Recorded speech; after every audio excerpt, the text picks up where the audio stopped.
Savadutam Harjana Saitam Krishna Chaitanya Devam Shri Radha Krishna Padan Sahagana Lalita Shri Vishakanitamscha Hey Krishna Karna Sindhu Dinabandhu Chakarpate Gopesha Gopika Kanta Radha Kanta Namastate Tapta Kanchana Gorange Radhe Vrindavaneshwari Vrishabhanusate Devi Pranamami Hari Priye Vanchakalpatarubhyascha kripa sindhu bhayeva cha patitanam pavanebhyo vaishnavibhyo namo namaha.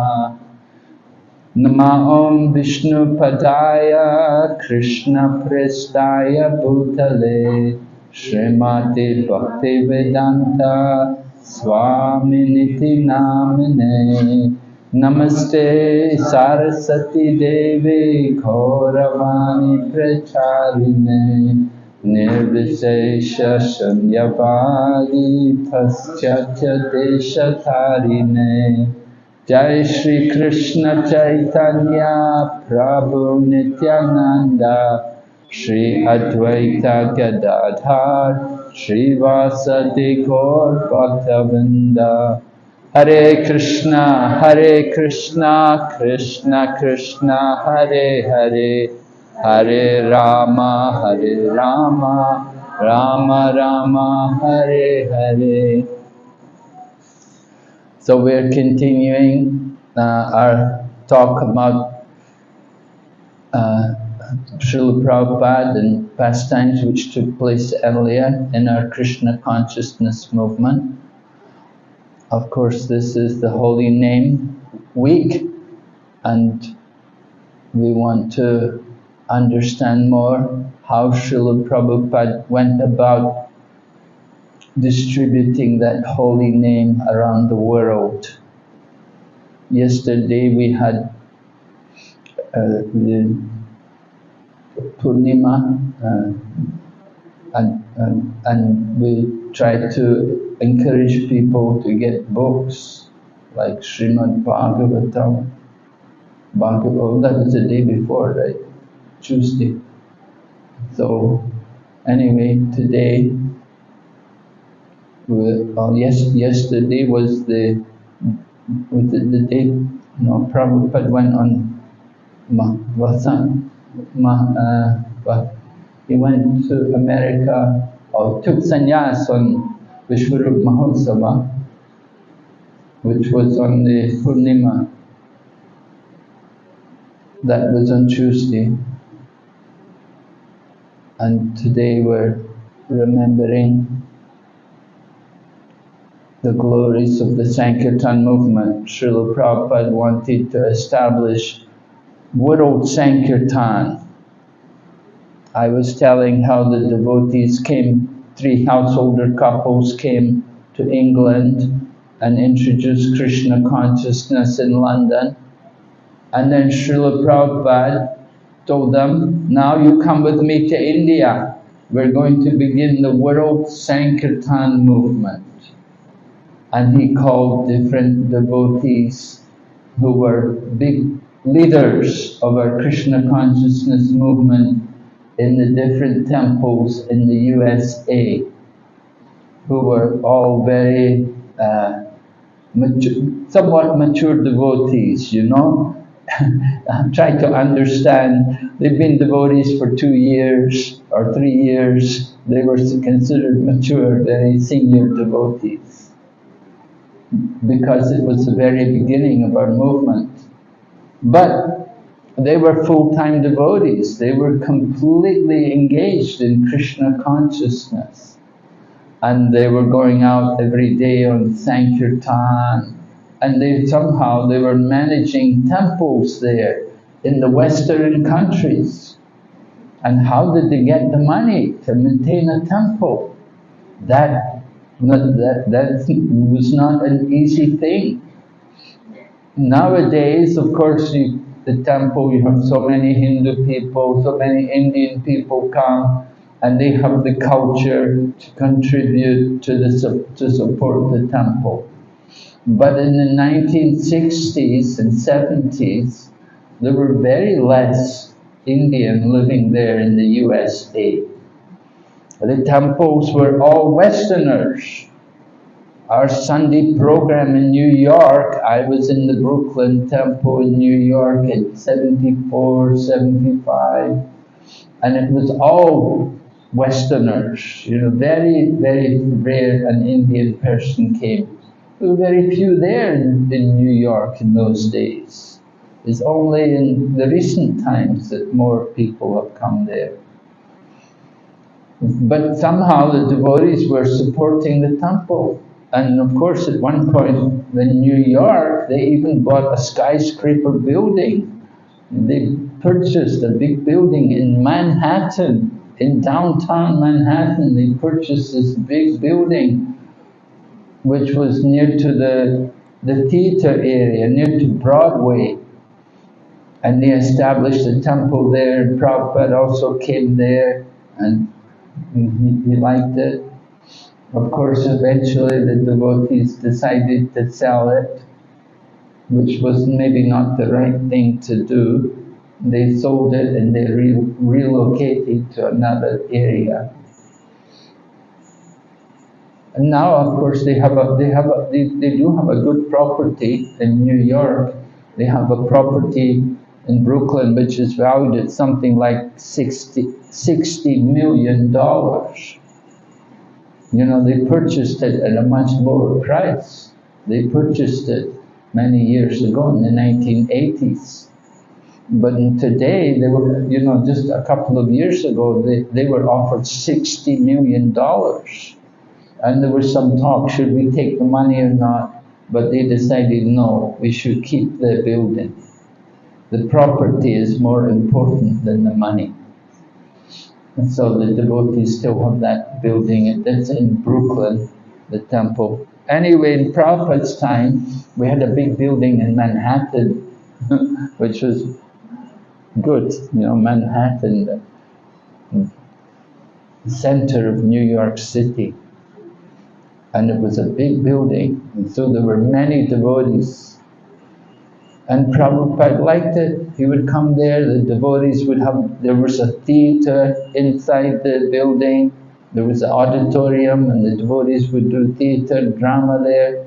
Prabhupada would watch the drama. And so how did we get such a big building in New York? We were just collecting money in the streets. We were always on the streets, distributing books. And we also would distribute things like incense.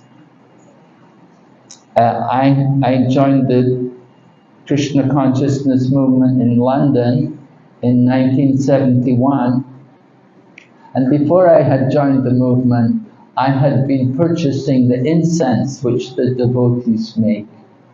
Because the devotees, this was one of the ways in which they were able to support the temple through some incense business. And the devotees learned how to make the incense themselves. You know, in India, traditionally, they roll the incense by hand. The village ladies will sit and they will roll incense by hand. But in the USA, the devotees, they developed another way to make incense. They would purchase this oil, and they would purchase something which was called a punk, which was just simply, you know, it's an incense stick without any oil on it, without any incense put into it. And they would purchase these punks. You could buy big crates of them. They were made somewhere like in Hong Kong or somewhere, and the devotees would buy these crates of incense sticks, and then they would just dip them into oil.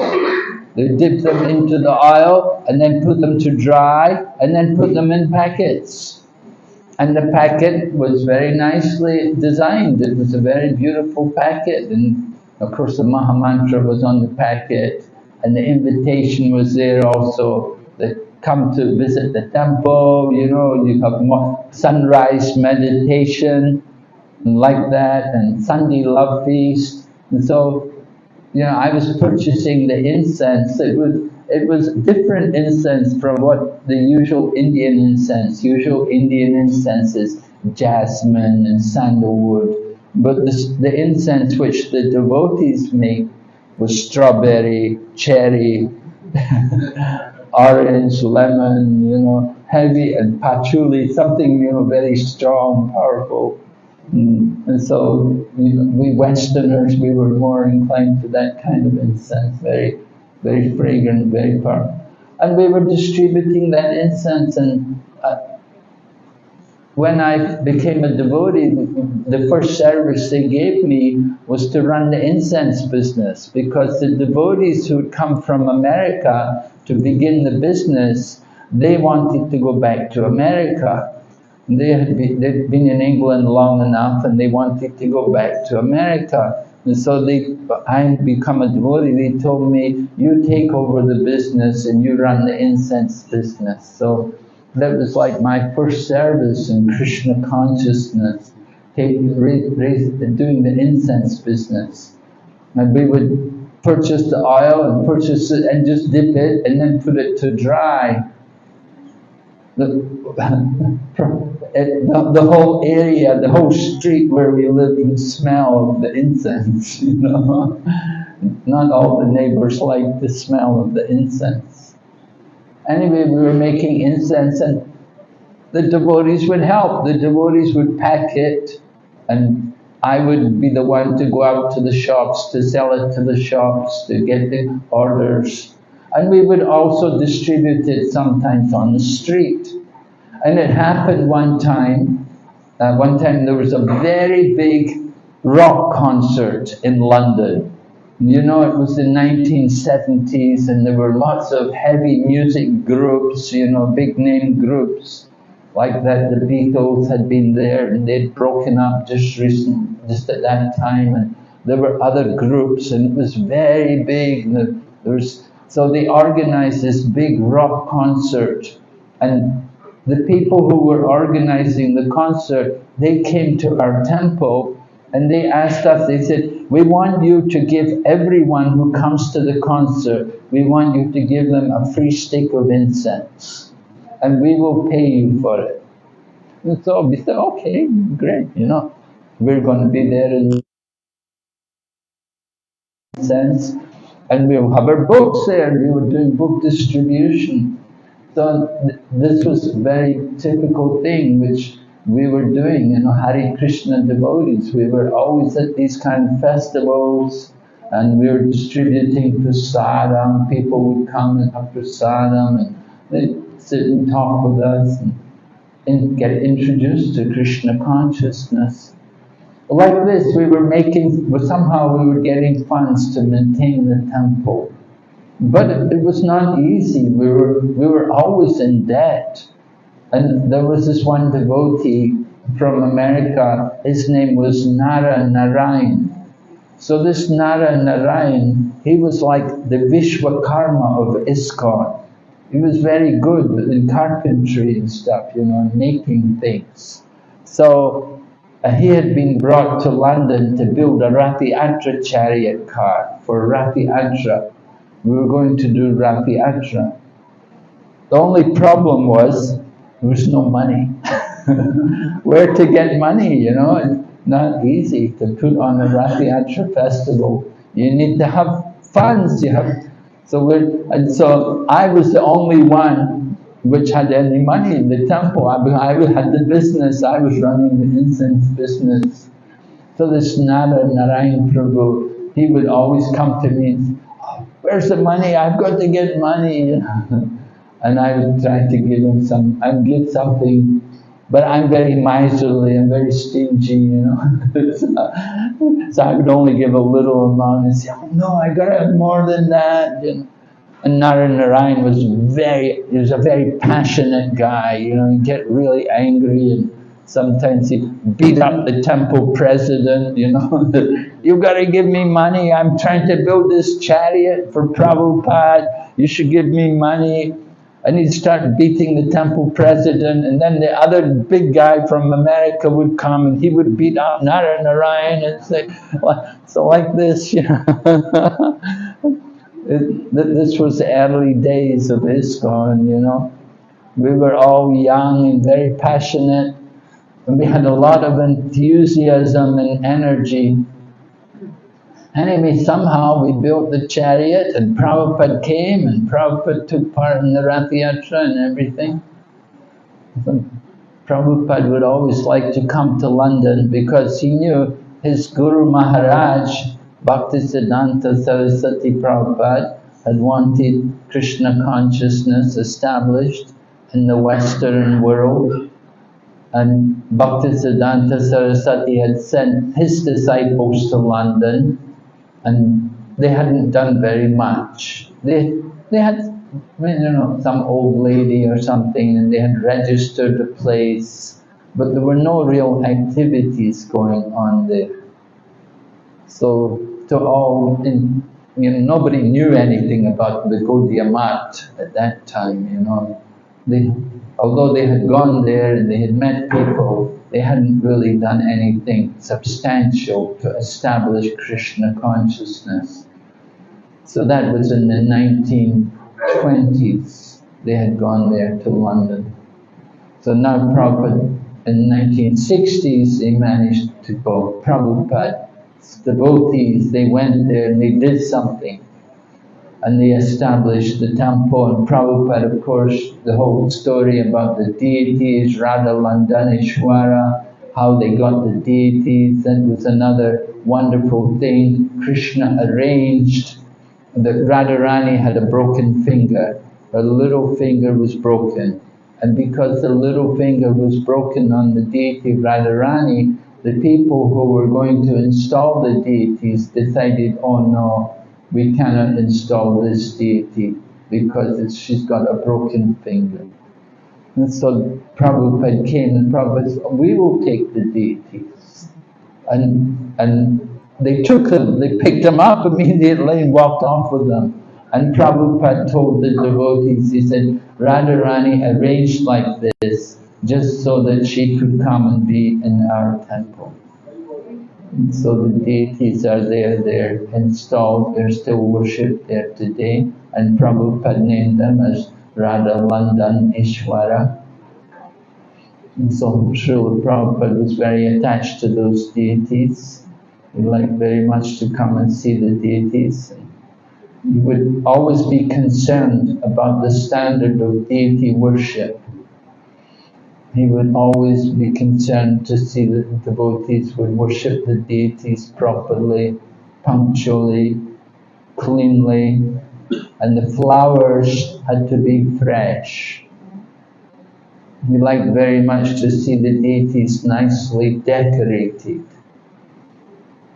And he would watch also to see the devotees doing arti. He didn't like the pujari to stand with his back to the devotees and to just be standing in front of the deities. When somebody would do that, Prabhupada would say, turn them around. And he wanted that when you offer the arti, you must stand to the side. Stand to the side. And not that you stand in front of the deities and offer everything, but you stand to the side. And you see the deity here on the side, and you can see Prabhupada on the right side. So like that, Prabhupada would say, turn them around. Don't let them just stand in front of the deities. If you go sometimes Hindu temples, they do like that. They just come in front of the deities. But that's not how Prabhupada wanted us to offer arti. Prabhupada was very particular about a lot of things. You know, like, I often tell the story how I was in the Vrindavan temple and it was midday arti. And the midday arti in Vrindavan temple, there was not many people. Vrindavan, 1970, 76, not 75, not many people there. temple was a bit quiet. So our temple, of course, was out from the Loi Bazaar. Loi Bazaar was where most of the temples are in Vrindavan in those days. So our temple was the first temple to come out of the Loi Bazaar. And it was a bit quiet out there.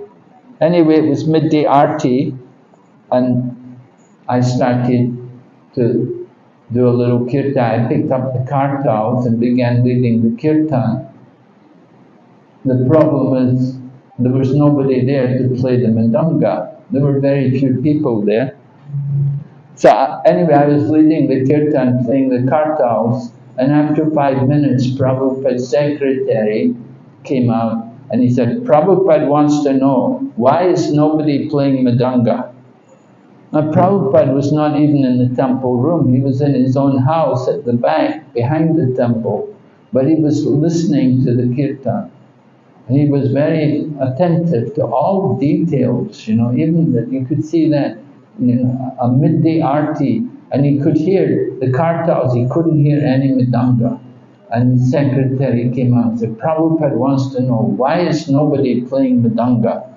There must always be kartal and mridanga for the kirtan, at least kartal and mridanga. So Prabhupada was so concerned about these things. Another time in London, Prabhupada saw, what was it? Oh, we got the parampara pictures wrong on the altar. We were rushing to get the altar ready for the deity greeting, and at the last minute put the pictures on the parampara, and somehow they got them a bit mixed up. And Prabhupada noticed, and he chastised the devotees. Why like this? Don't you know these things? Very important. And then another time also we had Jagannath deities up above Radha Landaneshwara. The temple room was very narrow, so they constructed the altar in a way that Jagannath, Baladev, Subhadra were up on top and Radha Landaneshwara were below. So we put a lot of decoration around Radha Landaneshwara, but there were no flowers around Jagannath, Baladev and Subhadra. And Prabhupada noticed and he said, why like this? Why so much here and nothing there? He was chastising us. He wanted to make sure we do everything properly. We were very attentive to all the details. And of course he was very concerned about prasadam. Whenever we would do a program, he liked to see the prasadam should be very good. He would taste it himself. He said, I want to see what you're distributing. And he would taste the prasadam, tell us, he would give comments.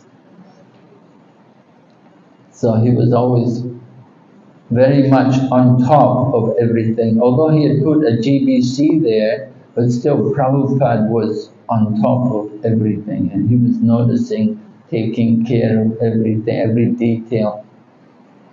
And he was very much concerned about the book distribution. He wanted that we would distribute the books.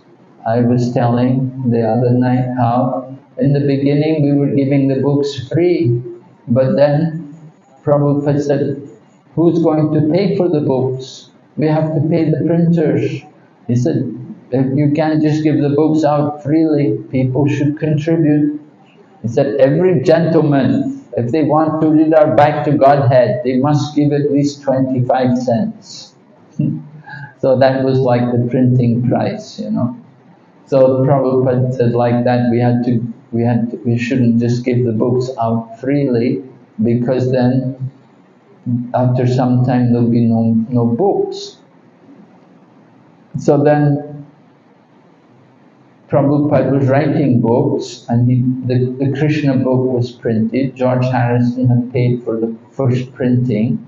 So we had boxes of books laying there. We had a few boxes of the Krishna book laying there in our London temple, and nobody really knew how to distribute them. Big books, big books. Difficult to distribute a magazine. How to distribute a big book? We could not imagine how to do it. So the books just sat there. Very rarely we could sell a book. Only maybe some person may come to the temple, maybe somebody who's interested, and we may introduce the book to them, and if we're lucky, they would buy a book.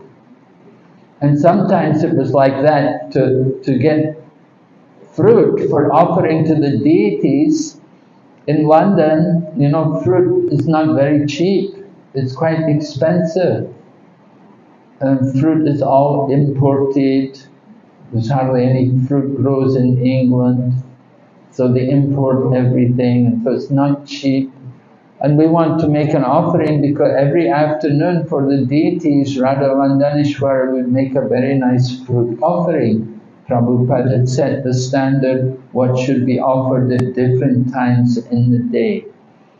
So the deities would take rest in the afternoon, and then when we wake them up, we would offer them fruit. And sometimes there's no money to get fruit. So how to get fruit? We'd have to find someone to buy a book. It was our means of income, to get income for the temple, to serve the deities. We'd have to find someone can you get one of our books? We'd show the book to them and try to get the money from them. And then use the money, then we could go and buy fruit for the deities. So like that, we were living in the temple. It was really from day to day, we were going on like this.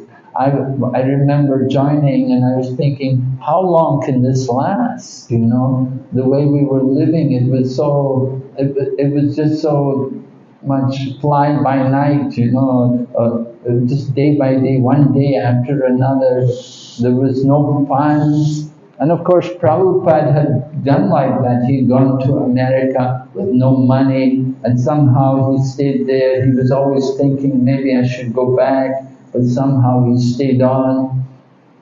So it was difficult in the beginning. And Tamal Krishna Maharaj told me one time, he said that he asked Srila Prabhupada, he said to Srila Prabhupada, he said, Prabhupada, would you have done it any other way than the way you did it? Jai Jagannath Baladev Subhadra Ki Jai. So Tamal Krishna Maharaj, he had the opportunity to spend a lot of time with Srila Prabhupada, and he could ask him these kind of questions. So he asked him one time, he said, Prabhupada, would you have done it any other way than the way you did it? Because the way Prabhupada did it, you know, going to America and getting all the young people, young Westerners, and no money, would you have done it any other way? You know, sending all the young people out on the streets, doing Harinam Sankirtan, and distributing books everywhere, so that everyone knew, you know, this is a Hare Krishna. You know, we were the only ones out there distributing literature practically. We started all of this. Very few, no other people were doing it. We were doing it. And he asked Prabhupada, would you have prepared to have done it some other way? But Prabhupada said, no. He said, I would do it exactly the same way.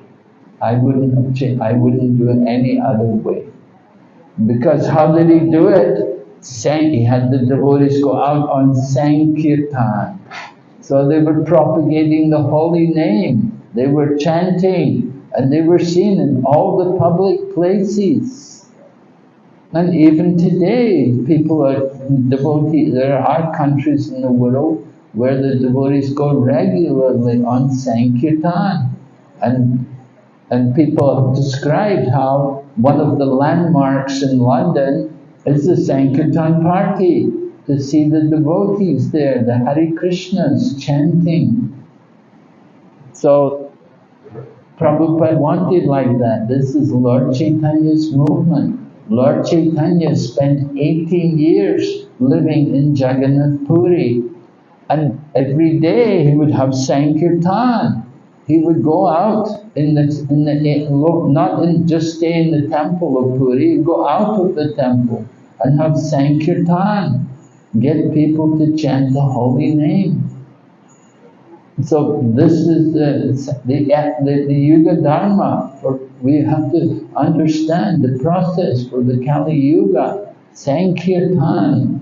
And Prabhupada wanted that. And then of course Prabhupada also said there's a higher understanding of Sankirtan, that it's not only just playing instruments and singing and dancing in the street, but it's also the Brihad Madanga. And Prabhupada spoke about the Brihad Madanga. His Guru Maharaj had given the term Brihad Madanga to the printing press. He said the Madanga can be heard for a few blocks, but the printing press can go all over the world. And Prabhupada therefore was stressing to the devotees the importance of book distribution. And when a devotee started a newsletter publishing the results of the Sankirtan and the different temples and how many books they had distributed, Prabhupada said, very good, yes, you must do, and we want this. And so every week or every month, I can't remember now, they would publish the Sankirtan newsletter, and they would have the different temples, and they would put the scores, how many books they had distributed, how many big books, how many medium books, how many small books, and they would put the names of the biggest distributors also. And of course this is going on even today. They have this, especially in India, they have a lot of Sankirtan there. In India, it's much easier. So Prabhupada he encouraged this kind of thing, Sankirtan and competition, and especially in the USA there was intense competition to distribute books. The devotees would be really energetic and go to great endeavors to distribute books. And there was a big competition one time between the Radha Damodar Sankirtan party and the Los Angeles temple. Now Los Angeles temple, because Los Angeles, the climate is a bit nicer there, it's New Dwarka, New York is, the big apple, not a very nice apple. New York is not a very pleasant place. But Los Angeles, it's kind of nicer there. And a lot of people would go to California. They didn't like to just stay on the East Coast. They go to the West Coast and be in California and enjoy the sunshine and the nice climate and the opulence. And Sankirtan was much easier there. So there were more devotees. There was a big congregation of devotees in Los Angeles. And they were generally the top temple in USA. And so they were competing with the Radha Damodar party. Tamal Krishna Maharaj had been in India, but he didn't like so much preaching in India, and he got attracted to come back to the West, to be in the USA. And he came and joined his friend Vishnu Jana Swami, and the two of them had the Radha Damodar party. Now Vishnu Jana Swami, he had the party initially on his own. He was just a sannyasi and he had one bus and he traveled around America doing Sankirtan. He was a very famous, very wonderful kirtanier. He had been a musician before he became a devotee. So he was a very good kirtanier and he attracted a lot of young people. And Tamal Krishna Maharaj had been a friend with him, so they traveled together. And Tamal Krishna Maharaj, he is a bit more visionary than Vishnu Jana Swami. Vishnu Jana Swami was quite, mellow, easygoing person. He didn't have any big plans or big ambition. But Tamal Krishna Maharaj wanted to do something very big. And he started expanding the Radha Damodar party. They had one bus, and then they got another bus, and then they got vans, and they recruit more and more people, and they would go to the universities, go to the campuses, and they would put on a concert. And they had people play you know, different instruments, the esaraj and the sitar and everything. You know, it was really a big draw. In those days, people were very attracted to these things, a cultural program, Indian mystical presentation, and you know, they'd do a really nice kirtan, and they'd cook an incredible prasadam, you know, blueberry halava, and all kinds, malpura, and all very, you know, nice, tasty, like dishes, exotic things which Westerners had never seen before. And when they would taste it, you know, their mouth would melt, you know, it would just, wow, what is this, you know?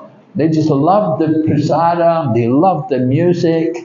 And then they've got people like Tamal Krishna Goswami talking to them and saying, so, are you going to come with us? Are you going to quit school? Leave school and come and join us, you know? It was the 1970s, and, you know, people were talking about drop out, you know? And then the modern society doesn't have anything to offer you. Better to quit, just leave it all behind.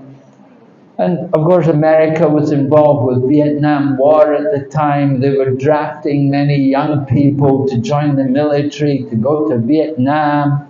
And you know, nobody wanted to do it. Everyone was against it. Why? What is this? Why are we fighting in Vietnam? Well, you know, it was a big chaos in the country. People were very upset about the whole thing. And they were looking for alternatives. People wanted an alternative lifestyle. And there's Radha Damodar comes along. And Radha Damodar's offering a positive alternative, a different lifestyle. And there you've got these young American people, and they're very different, and they're outgoing, and they've got a philosophy, and they're speaking. They're not just speaking a philosophy, they're living their philosophy. So people were attracted and people joined. And the Radha Damodar expanded. More and more people were joining. And young men, they liked the program, travel around and have festivals, chant, and at the same time also preach and distribute books. So there was big competition. Los Angeles Temple, they're trying to distribute books, and the Radha Damodar, they're distributing books. And in this way, big competition. At one point, Prabhupada said, if you can defeat Tamal Krishna Maharaj, he will have a heart attack. You know, Prabhupada was joking, you know, he knew how attached Tamal Krishna was. He was very attached to winning, you know, he wanted to always be number one. And Prabhupada thought, if you can beat him, he will have a heart attack. And it was very, very big competitive thing. Jai Jagannath Baladev Subhadra. But Srila Prabhupada was enjoying all of this. It was all pleasure for Prabhupada. He liked to see the enthusiasm and the great efforts which the devotees would make. And then they introduced, of course, the Christmas marathon, because Christmas is the holiday in the Western countries, particularly in USA. You know, Christmas, the Christmas season, people work all year and they save up. And when it comes to December, they'll take their money and they'll go and spend, and they'll buy presents and different things, you know. It's a big season. Everybody's in the Christmas mood, you know. They have money and they're going there shopping, and this is when the devotees would go out and distribute most of the books. All year it would be a struggle, but in December, you know, you could distribute many more books, much easier, and big books also. So they had the Christmas marathon, and the devotees all around the world, they would take part in that Christmas marathon, going out. They go out early in the morning, come back very late at night. They'd be out the whole day. Although it's very cold in the winter, they would tolerate all the difficulties. They would do it for Prabhupada's pleasure. And they would feel ecstasy if they could distribute a lot of books. So we would do like that. I remember I was in New York and we were doing it, and we were all going out, everybody there was more than 100 devotees staying in the temple, and we would all go out. It would be, it would be organized, we'd all sent out to different parts in New York, all over New York City, distributing books. And we would go out, and if you did 100 books, they'd say, okay, next week you have to do 200. And this way we had a quota, and they would always increase your quota. They wouldn't say, oh, you did 100, very good. They say, next week you have to do 200. And this way the devotees were working very hard, trying to distribute books and please Srila Prabhupada. And everybody was living in the temple. We were all living together, working for the pleasure of Krishna. So Prabhupada began the movement. That's how it was in Prabhupada's time. But Prabhupada understood in the future, things will not always be like that. Prabhupada had a lot of experience of the world, and he knew things will change in time. And in the beginning we were all living in the ashram, and now of course the ashrams are not very full, very less people, and it's much more congregation based. So you have of course some variation in the preaching now. You have things like, they call it weekend warriors in some parts of the world. They have the program on the weekend, go out and distribute books. Particularly in Canada and USA, they have the weekend warriors, because people working all week, but get them to do some book distribution on the weekend. Let them get a taste of Sankirtan. Prabhupada wanted everybody in the Krishna consciousness movement should know how to distribute his books, because it's our family business. So just like if your father has a business, so your father will want the son to also learn how to do the business which he does. That in the future, the father gets old or retires, the son will take over the business. So we have our family business. Bhaktisiddhanta Saraswati Prabhupada used to write books and print books, and he was very happy when he saw more books published. And our Srila Prabhupada also took up that business, that work, writing books, publishing books. Initially he began with a back to Godhead, just one sheet of paper. But then he started printing pamphlets, and then it became books, and it became a set of books, the whole Bhagavatam, 18 volumes of Srimad Bhagavatam. Prabhupada wrote so many books, Chaitanya Charitamrita. I don't know how many volumes it is now. It used to be 3, it used to be like 14 something. How many volumes in Chaitanya Charitamrita? 9 volumes in Chaitanya Charitamrita. And we have also Brihad Bhagavatamrita, that's 3 volumes. And so many books are there in our Krishna consciousness movement. So Prabhupada liked that, to see many books, and the books he liked to see also nicely illustrated. Prabhupada personally instructed the artists what to paint and how to paint it. The artists would come with questions to Prabhupada, they would ask Prabhupada for the details, Prabhupada would give them the answers. Everything was done under Prabhupada's direction. One time the artist drew a picture of Krishna with big muscles. Prabhupada said, no, no, no. Krishna doesn't need muscles to pick up the Govardhan. Things like that, you know, it's not always so clear to people how to do things. Who should be young, who should be old, who should be bald, who should have hair, who should have a beard, and like this, different, how they should be dressed. All of these things Prabhupada would guide, Prabhupada would instruct.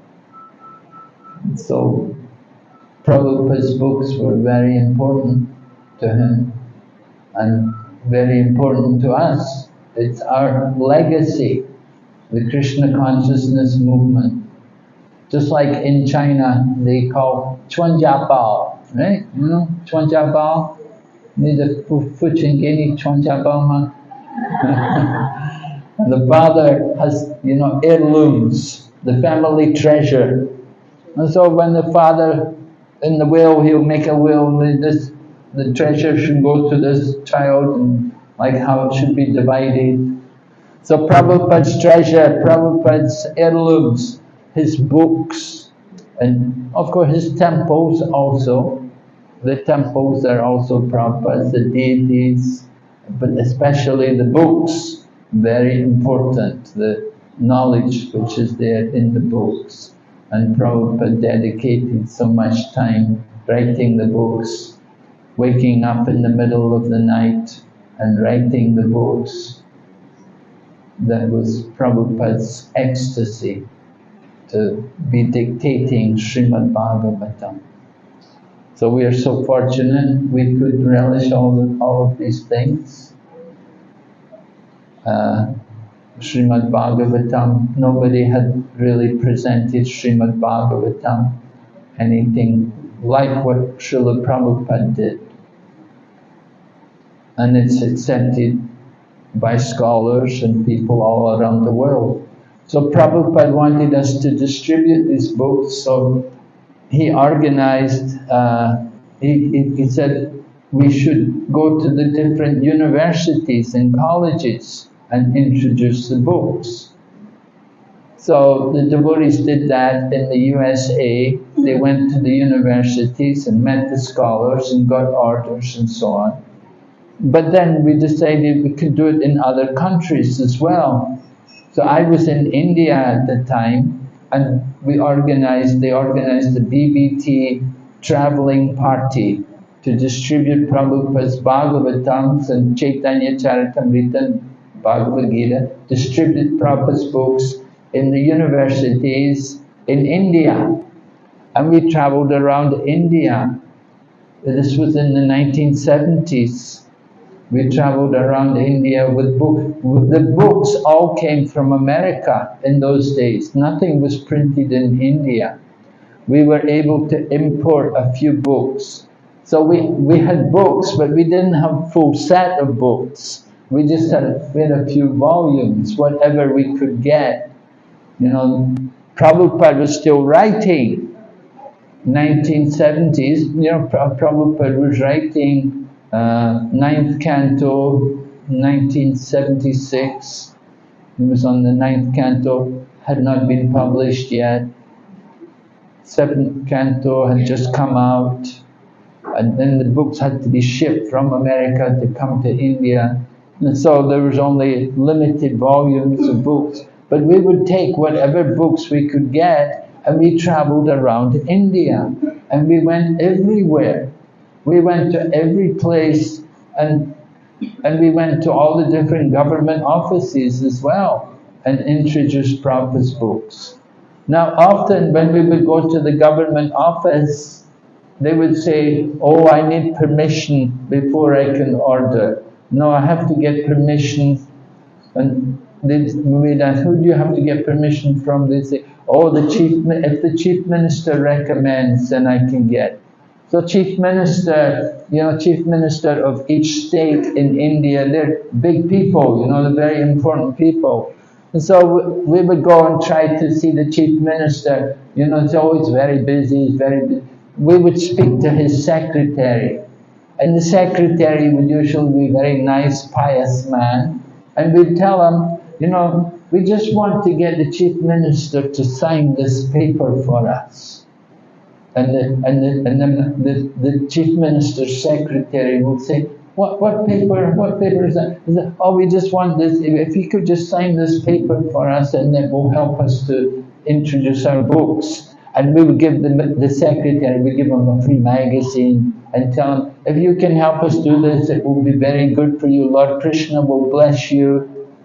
So the secretary would say, okay, no problem, put your paper here. He has to sign many papers, right? He's the chief minister. Every day he has to sign so many papers. Every day he's signing papers. Just put your paper in there with all the other papers. He won't even read it. You just sign it.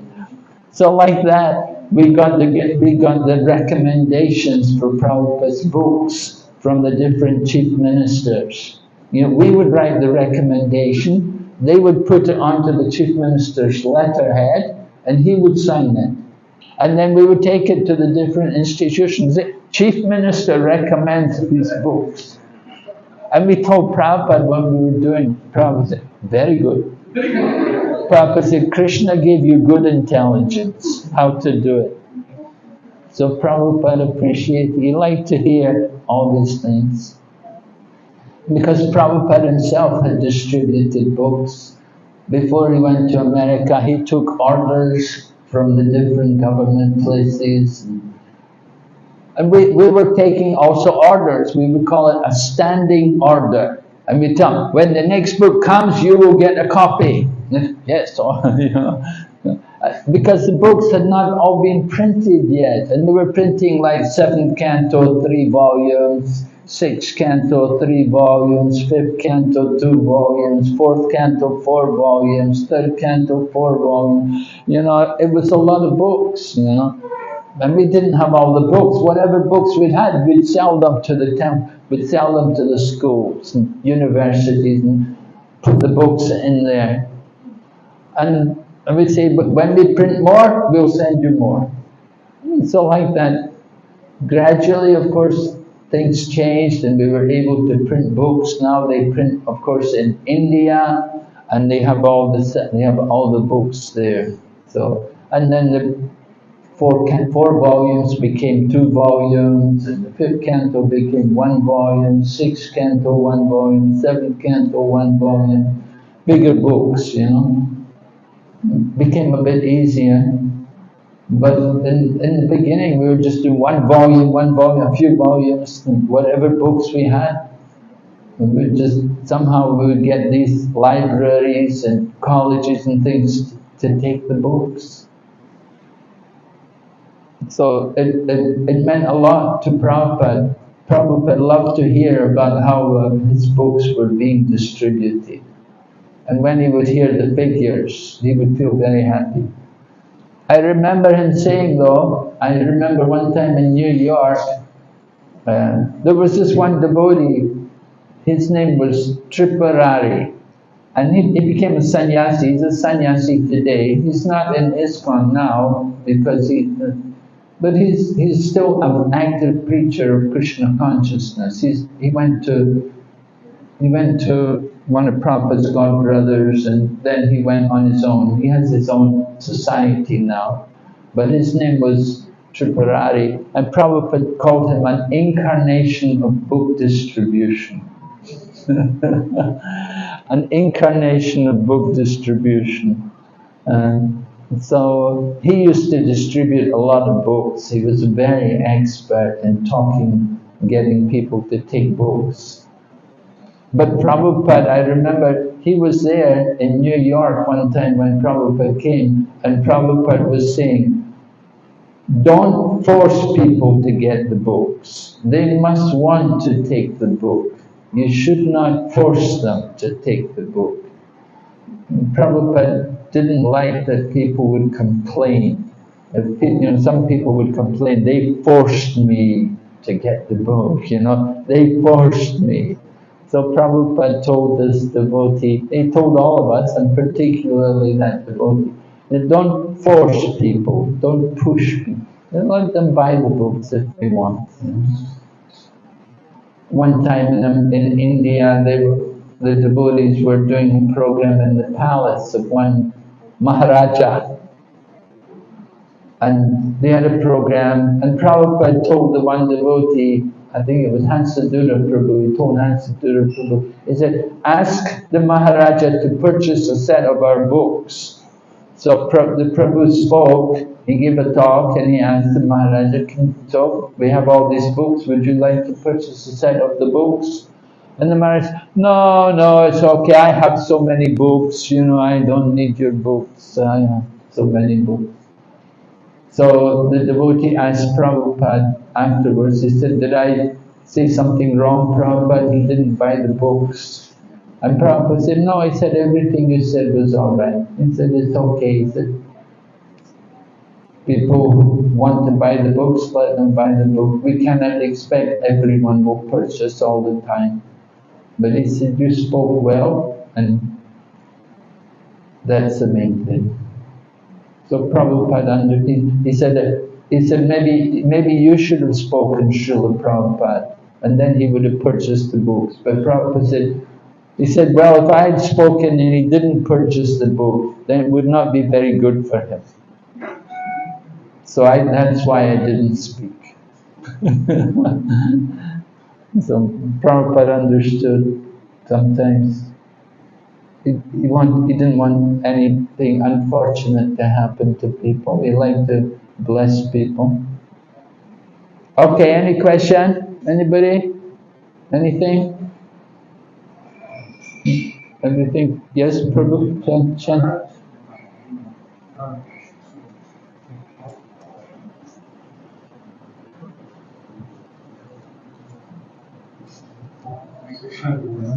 I was just wondering, when you are distributing books in the USA, especially the big books, what usually would you say to get people to buy them? I mean, these are Westerners, they have not come across this kind of things, especially big books. How would you get them to buy these things? Well, we would show them the book, and we show the pictures in the book, especially the illustrations in the book. They're very attractive, and maybe talk a little bit about the illustration. If I was selling a Krishna book, I would show the introduction. I'd say, look, George Harrison's written here, the introduction. In those days, of course, everybody knew George Harrison, and I'd show them that, and that would usually be enough. Usually a sale is a quick thing. It's not really doesn't usually take a long time to, if someone's going to get the book, if they're interested, they'll get it. You don't have to spend a lot of time with them. But if they have the interest, they like the book, it's attractive, and they have the money, then they'll get it. Not a big problem. Especially countries like USA, people have money there, they carry more money, and they buy books, they buy things. So you don't have to spend a lot of time with people. The main thing is that, they're a little interested. So you see that spark of interest, and so you get them to give a book, take a book. Sometimes it would happen, you're distributing there, and somebody gives you the donation. Then they may give you, a bit more than what you expected. And so then, you're just giving them a small book, and they give you a bit more than what you expected to get. So then you give them a bigger book. And when you give them a bigger book, they'll come back and they'll give you even a bigger donation. It goes like that, And when they give the bigger donation, then you give the big book. So sometimes like that. People, sometimes they want to check you out. They want to see how greedy are you? How much are you just trying to get money? Are you just trying to get money, or are you actually genuine? Are you really a genuine practitioner of a spiritual path? Some people check you out like that. Of course, in the beginning of our movement, there were a lot of doubt. a lot of doubts about our people and how sincere they are and who are they. So these things have to be overcome. I was listening to one interview. Gopal Krishna Goswami was on a television program in Vancouver, and this one man was asking him, he said, you people, you know, you're always on the street pushing people to give donations just to buy your books. And Gopal Krishna Maharaj told me, he said, well, that was in the beginning of our movement. He said, that was in the very early beginning of our movement. But now we have our congregation, he said, now we give the books out freely. You see, you don't see us pushing people to give donations nowadays. Rather often we're giving out the books freely to people.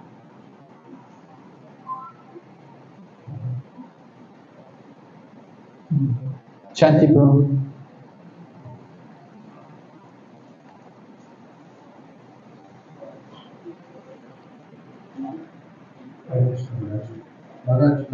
Maharaj was explaining about Prabhupada instruction about pujaris to stand on the side when doing the arati. Is there any instruction for Abhishek Maharaj? Because sometimes busy pujaris they stand in front and block. So is there any instruction regarding Abhishek time? No, I don't know directly about that. We didn't do a lot of Abhishek. It wasn't going on very often in Prabhupada's time. It's something which has been more introduced in recent times. So it wasn't so common. But it makes sense, you know, to be, you know, not to obstruct when you're doing these things, to stand to the side and let people see the deity and see the deity being big. Usually when we do the Abhishek in Mayapur, it's like that. There's nobody in the front of the deity. Everyone is either at the back or at the side of the deity. Yeah? Okay, thank you very much. Hare Krishna, Srila Prabhupada ki jai. Go back to Vrinda ki. World Holy Name Week ki.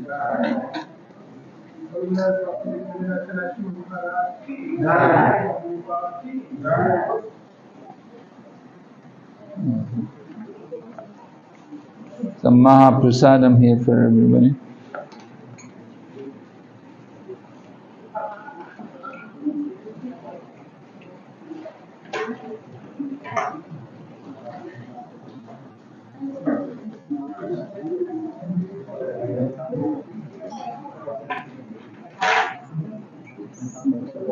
Just one more. One more.